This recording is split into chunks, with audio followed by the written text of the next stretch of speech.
No matter how hot, the Queen's palaces must be guarded. No, this is pretty extreme, especially with this heat wave currently. It's quite extreme, especially obviously last year wasn't as hot and we had COVID, so we weren't out as often. But yeah, so this year's everyone's feeling it, definitely. You sweat out quite a lot, like especially with a helmet. Sweat drips down your eyes, and you just obviously you have to wear a kit shirt under here, then you have to wear your tunic and your cuirass, so it gets quite hot. It's like a pressure cooker.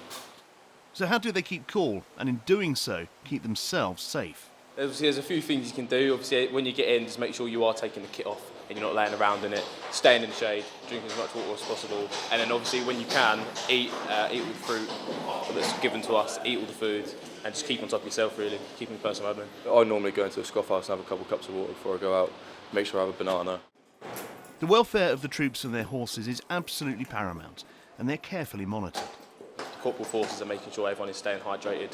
Obviously, when they are on stag, everyone is being checked on sort of every sort of 15 minutes, half hour. So, heat illness is recognised as a significant risk factor which can and does kill.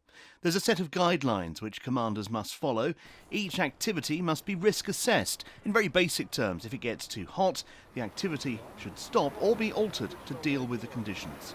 Understandably, that doesn't apply to combat operations, but there's guidance on the amount of water to drink per hour, depending again on the conditions and temperatures. In British Forces Cyprus and other overseas bases, there are routines in place to protect against heat illness.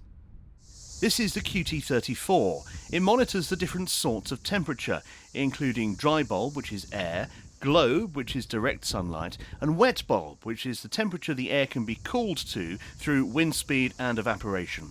When the wet and dry bulb temperatures are close together, it means humidity is high and heat illness risk is increased, so the monitor can be used to accurately decide on stopping or continuing activities. Heat illness is treated very seriously in the military. Personnel have died because basic precautions like drinking enough water and stopping if it gets too hot haven't been followed.